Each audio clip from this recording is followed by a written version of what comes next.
నేడు municipal schedule తొలుత కలెక్టర్ల ఎస్పీలతో వీడియో కాన్ఫరెన్స్, అనంతరం డీజీపీతో సమావేశం. ఆ తర్వాత షెడ్యూల్ విడుదల, 2వ వారంలో ఎన్నికలు ఏర్పాటుకు సిద్ధం చేసిన రాష్ట్ర ఎన్నికల సంఘం అని చెప్పి చూస్తూ ఉన్నాం.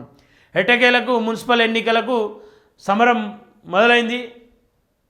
ఇక ఎవరు గెలవాలి, ఏ పార్టీ గెలవబోతూ ఉంది అని చెప్పేసి ఎవరి ప్రయత్నాలు వాళ్ళు చేస్తూ ఉంటే, కాంగ్రెస్లో కొంత జోసు ఉండాల్సిన సమయంలో మంత్రులందరూ సమావేశాలు కావడం అదంతా కూడా సైలెన్స్గా జరిగింది. కాబట్టి ఏదో జరగబోతూ ఉంది అనేది కనిపిస్తూ ఉంది. మున్సిపల్ ఎన్నికల షెడ్యూల్ విడుదలకు రంగం సిద్ధం చేసింది. మంగళవారం ఎన్నికల షెడ్యూల్ విడుదల చేసేందుకు రాష్ట్ర ఎలక్షన్ కమిషన్ ఏర్పాటు పూర్తి చేసింది. వచ్చే నెల 2వ వారంలో ఎలక్షన్ జరగనున్నాయి. అందులో అవసరమైన ఏర్పాట్లు ఎస్సీసీ జిల్లా యంత్రాంగం పూర్తి చేశాయి. ఎన్నికల షెడ్యూల్ విడుదలలో భాగంగా నేడు కలెక్టర్లు, ఎస్పీలతో ఎన్నికల కమిషనర్ రాణి కుమిదిని వీడియో కాన్ఫరెన్స్ ద్వారా పరిస్థితిని సమీక్షిస్తున్నారు. అనంతరం సీఎస్, డీజీపీ, మున్సిపల్ శాఖ కార్యదర్శులతో సమావేశం కానున్నారు. అనంతరం షెడ్యూల్ విడుదల చేయనున్నట్లు సమాచారం. 15 రోజుల్లో ఎన్నికల ప్రక్రియను పూర్తి చేయనున్నారు. మున్సిపల్ ఎన్నికల్లో అన్ని రాజకీయ పార్టీలు సిద్ధమయ్యాయి. అధికార కాంగ్రెస్ పార్టీ సహా బీజేపీ, బీఆర్ఎస్ ఈ ఎన్నికలను ప్రతిష్టాత్మకంగా తీసుకున్నాయి. పార్టీ గుర్తులపై జరుగుతున్న ఎన్నికలు కావడంతో సత్తా చాటాలని ప్రధాన పార్టీలు ఉవ్విల్లూరుతున్నాయి. ఈసారి ఏకపక్షంగా గెలవాలని అధికార పార్టీ మంత్రులను రంగంలోకి దింపింది. ఫలితాలు ఎలా వచ్చినా ప్రభుత్వం వారినే బాధ్యులుగా చేయనుంది. పార్లమెంట్ సెగ్మెంట్లో ఒక్కో మంత్రిని ఇన్ఛార్జ్గా ప్రభుత్వం నియమించగా ఆదిలాబాద్, పాలమూరు, ఖమ్మం జిల్లాల్లో ఇప్పటికే సీఎం ఎన్నికల ప్రచారం పూర్తి చేశారు. ఆయన అమెరికా నుంచి రాగానే ఫిబ్రవరి 3 నుంచి మరోసారి జిల్లా పర్యటనలకు వెళ్ళనున్నారు. బహిరంగ సభలతో పాటే ప్రచారం సైతం నిర్వహిస్తున్నట్లు పట్టణాల్లో అభ్యర్థుల ఎంపికకు ఇప్పటికే కమిటీలు వేయగా గెలుపు బాధ్యతలను ఇన్ఛార్జీలు, మంత్రులు అప్పగిస్తూ స్థానిక ఎమ్మెల్యేలు, డీసీసీ అధ్యక్షులను సమన్వయం.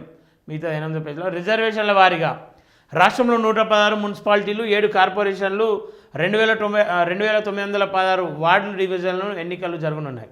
వీటిలో 52 లక్షల మంది ఓటర్లు తమ ఓటు హక్కును వినియోగించుకోనున్నారు. ఇప్పటికే ప్రభుత్వం ఎన్నికలకు అవసరమైన రిజర్వేషన్ల జాబితా, ఎన్నికల సన్నద్ధతను తెలుపుతూ ఎన్నికల సంఘానికి లేఖ రాసింది.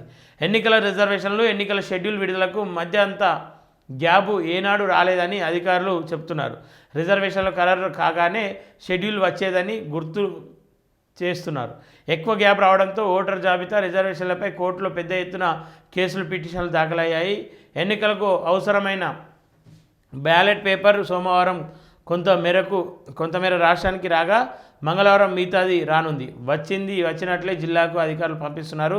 ఇప్పటికే 16 జిల్లాలకు బ్యాలెట్ పేపర్లు చేరింది. మరో 16 జిల్లాలకు సంబంధించిన నేడు సరఫరా కానుంది. దీనికోసమే ఎన్నికల షెడ్యూల్ ఆలస్యమైనట్లుగా సమాచారం. చేతికి పెట్టే ఇంకు సైతం జిల్లాలకు సరఫరా అయిందని చెప్పేసి చూస్తూ ఉన్నాం. ఏదేమైనప్పటికీ పూరపాలక మున్సిపల్ ఎన్నికలకు షెడ్యూల్ రాబోతూ ఉంది. పదే మళ్ళీ చెప్తా ఉన్నాం, చెప్పిన మాటే మళ్ళీ చెప్తా ఉన్నాం. ఎన్నికల్లో పోటీ చేయాలనుకునే వాళ్ళు నీతిగా, నిజాయితీగా, డబ్బు పంచకుండా పోటీ చేసే ప్రయత్నం చేయండి. పార్టీ ప్రలోభాలకు, లేదంటే డబ్బు ప్రలోభాలకు, మందు ప్రలోభాలకు గురై ఓటర్లు కూడా ఓట్లు వేయడం బంద్ చేయాలి. ఎందుకంటే ఓటు అనేది చాలా విలువైనది, దానికి వెలకట్టలేరు. కానీ ఈరోజు 5,000, 1,000, 10,000 ఇచ్చి మిమ్మల్ని కొంటా ఉన్నారు మీ బతుకులను ఆగం చేయడానికి, వాళ్ళ బతుకులను బాగు చేసుకోవడానికి. ఇలా మిమ్మల్ని సంతలో గొర్రెలను రేట్లు కట్టినట్టుగా ఓటుకు రేటు కట్టి కొంటా ఉన్నారు. అట్లాంటి ఓటుకు విలువ తగ్గిస్తూ ఉన్నారు. ఏ వ్యక్తికైనా ఈ దేశంలో సాధారణంగా ప్రతి ఒక్క వ్యక్తికి ఉండేది సాధారణంగా ఒకటి ఓటు. ఆ ఓటును అంటే పేదోడికైనా అదే ఒక ఓటు, పెద్దోడికైనా అదే ఒక ఓటు. అంటే నువ్వు ఒక అంశంలో సమానంగా ఉన్నావు అని చెప్పేసి అంటే అది కేవలం ఓటు విషయంలో మాత్రమే. మరే విషయంలో నువ్వు సమానంగా లేవు. ఇంకా కూడా మరే విషయాలలో సమానంగా లేవు అనడానికి కారణం ఏంటి అంటే రాజకీయ నేతల నిర్లక్ష్యం. ఇలా విద్యకు దూరం చేస్తూ ఉన్నారు, వైద్యానికి దూరం చేసి నీ ప్రాణాలు తీస్తూ ఉంటే, విద్యకు దూరం చేసి నీ భవిష్యత్తు నాగం చేస్తూ ఉన్నారు.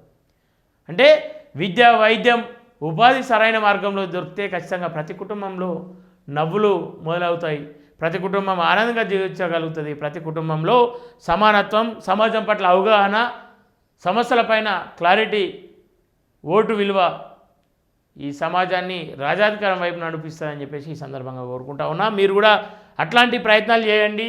మీ ప్రాంతంలో ఉన్న యువతులు కూడా దయచేసి ఓటును అమ్ముకునే పరిస్థితిలోకి రాకండి, అమ్మనీయకండి.